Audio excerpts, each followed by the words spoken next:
Salve devs, aqui quem fala é Edson Maia. Na aula de hoje, dando prosseguimento na nossa série de vídeos na qual nós estamos desenvolvendo uma loja virtual chamada Jordan Shoes, nós vamos fazer um code review básico da nossa aplicação para implementar refatorações. Porém, esse tipo de trabalho ele é bastante demorado e para que o vídeo não fique muito longo, eu já organizei o arquivo Markdown correspondente à aula 15 com o título refatoração, mas na verdade é uma revisão de código para refatoração e nele a gente faz alguns ajustes, a gente renomeia alguns elementos que estão no nosso código, como por exemplo, a função ocultar botão e seção não está com um nome muito claro, muito efetivo. A gente vai ocultar o botão voltar e a seção detalhes, então eu fiz a renomeação da função para ocultar, voltar e seção detalhes. E fiz a renomeação em todas as ocorrências dentro da página. Uma outra coisa que estava me incomodando bastante é a questão da posição dos códigos. Quando a gente faz uma aplicação em página única, é comum a gente criar uma variável ou uma constante e em seguida fazer a utilização dela. Porém, em alguns outros trechos de código, às vezes a gente precisa dessa variável ou dessa constante, mas ela ainda não foi declarada. Então, o ideal é que você coloque na parte de cima do código todas as constantes e variáveis que você vai usar globalmente na sua aplicação. E eu fiz a colocação delas aqui, procurei colocar as principais aqui em cima e procurei colocar numa ordem: Hero,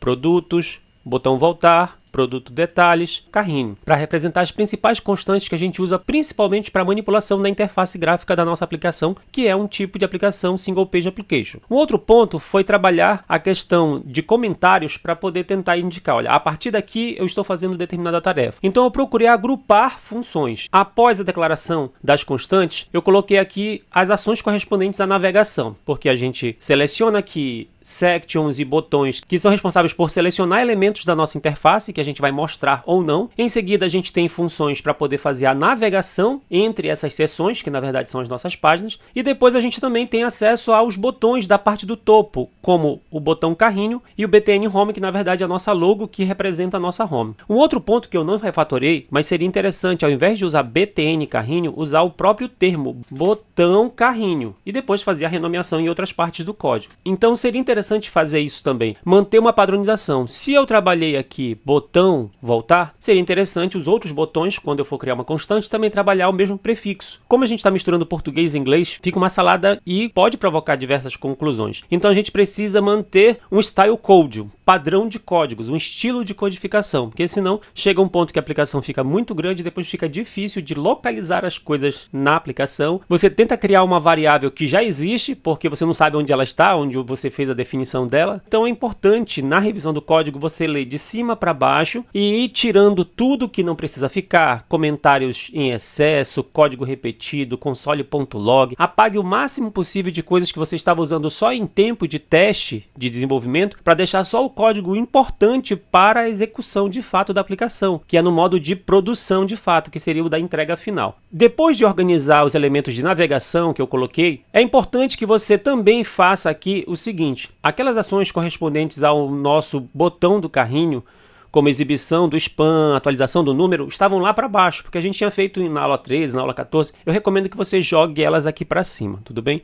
Por exemplo, esse comentário aqui, ajuste, aula 12, isso aqui não tem necessidade de ficar. Em tempo de estudo ali a gente pode deixar, mas depois não tem necessidade de ter esse comentário aqui. Tudo que for console.log, apague. Depois que você fez a organização das constantes, dos elementos de navegação, que corresponde lá ao seu topo, os botões e as ações dos escutadores deles, você vai trabalhar a organização da função de formatação. A função de formatação de número que a gente fez, eu mudei de nome também. Eu mudei de number format para number format BR, porque a gente está trabalhando com a formatação do formato português brasileiro. Então isso tem que ficar mais claro, mais específico, porque number format é para qualquer formato internacional, sendo o nosso ou de qualquer outro país. Então tem que ficar bem específico. A gente pode fazer inclusive uma definição para number format US, que seria de United States, que para representar o padrão internacional lá dos Estados Unidos, quando você for representar decimal ou moeda, que é o currency. Então a gente pode fazer também uma função auxiliar para poder limpar todo aquele texto em excesso que tem lá nos nossos números, quando a gente recebe eles. Você pode encapsular todas essas ações em uma função aqui, que é uma função de sanitização ou limpeza dos dados que a gente recebe. Percebam também que eu fiz aqui uma melhoria da nossa condicional para poder definir o display. se vai ser display block ou none. Percebam que eu fiz aqui uma refatoração, deixa eu tirar esse ponto e vírgula que não tem necessidade. Eu fiz uma refatoração que é o essencial para que você possa ter ali a definição do display block ou none de acordo com a quantidade de elementos no carrinho. Se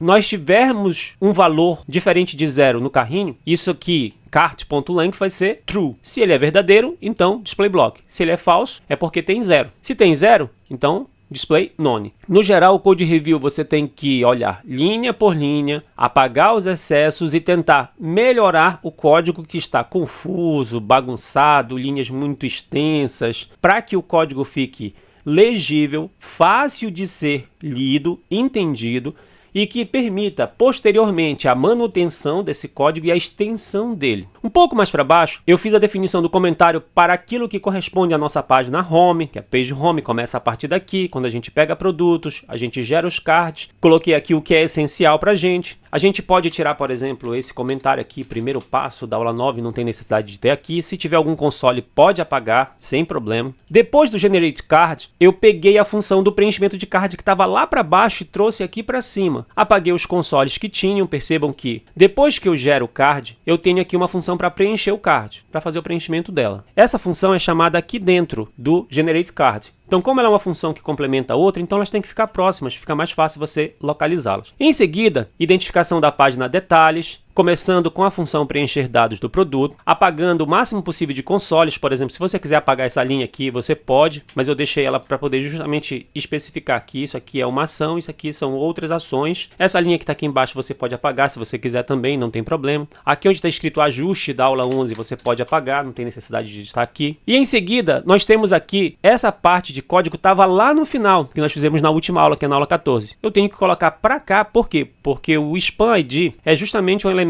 da página detalhes. Então ele faz parte desse contexto, ele faz parte desse domínio de informações. Eu coloquei esse span ID antes do details do fret. Primeiro aparece o ID, o nome, o preço, tamanhos. Por fim, é que irão aparecer as informações correspondentes ao fret. Um pouco mais para baixo aqui a gente tem os controles do botão rádio, beleza. Um pouco mais para baixo, beleza. Aqui eu fiz a especificação de que a partir da definição do nosso array cart é que a gente tem de fato todo o código correspondente à página do carrinho. E assim eu fiz. Um pouco mais para baixo. Essa parte aqui do código ainda está me incomodando muito, porque a gente poderia encapsular isso aqui em funções de ocultar e mostrar, mas isso aí a gente pode deixar como desafio para vocês, ou se você quiser fazer, pode fazer. O que foi que eu fiz basicamente foi colocar um comentário para poder deixar bem claro o que eu estou fazendo em cada linha. Um pouco mais para baixo a gente tem aqui as ações correspondentes à seleção do corpo da tabela, a atualização do nosso carrinho, descendo, descendo, descendo. Percebam que aquele reduce que a gente fez na aula passada, quando a gente estava fazendo, vocês perceberam que a gente teve que fazer um parse float do item preço. Nós tivemos que fazer 3 replaces em sequência. Então o que foi que eu fiz? Eu encapsulei todas aquelas ações numa função chamada limpar formato real. Quando eu uso Ctrl e clico, eu consigo ir para essa função. Eu recebo como parâmetro um valor. Esse valor provavelmente vai vir com texto. Lembre-se que quando a gente formata usando o number format, ele coloca R cifrão, espaço, depois o número no formato de reais. E esse número, quando a gente pega ele vem com esse prefixo aqui, R cifrão, e vem com o texto indicando um código HTML que representa o espaço, que é o e-comercial NBSP ponto e vírgula. A gente tem que escapar isso, a gente tem que selecionar e apagar. E por fim a gente tem que fazer os replaces, retirar o ponto, que é o separador de milhares, e substituir a vírgula das decimais pelo ponto para deixar num formato mais adequado para quando a gente for fazer o parse float, a gente ter de fato uma correspondência do número que era em reais brasileiros e passar para o padrão internacional que é usado nos cálculos. Então, aqui a gente tem uma parte de código grande para a seleção da coluna total. A gente poderia fazer uma constante chamada coluna total, colocar ela bem aqui fora da função, ou então a gente poderia fazer até antes uma constante chamada coluna total e depois atribuir o inHTML para ela sem problema. Pouco mais para baixo a gente tem as ações do botão apagar. Percebam que a única coisa que eu fiz aqui foi apagar aqueles consoles que estavam aqui, que não tem necessidade de existir. Com isso, o meu código fica com algo em torno de 230, 231 linhas. Então, a ideia da revisão de código é você observar o seu código e ver o que está redundante, repetido, o que tem de excesso, otimizar mesmo ele para deixá-lo mais legível, fácil de manutenção e fácil de extensão. A aula de hoje eu coloquei, como eu disse para vocês, no arquivo Markdown, que está lá no meu repositório do GitHub, que representa a aula 15, Jordan Shoes, que é a nossa parte de refatoração. Quando você acessar o arquivo readme, basta você ir lá na parte aqui da documentação das aulas, acessar aqui a aula 15, que você vai conseguir ter acesso a essas informações, passo a passo do que eu falei aqui de forma rápida, acelerada, corrida. Você tem aqui passo a passo tudo o que eu fiz e que eu deixei de sugestão para melhorias desse código. Eu vou dar uma pausa nesse projeto porque eu tenho algumas outras tarefas pessoais e particulares para resolver durante esse período. A aula de hoje e esta série basicamente vão ficando por aqui. Não se esqueçam de curtir, compartilhar e assinar o canal. Salve devs, até a próxima!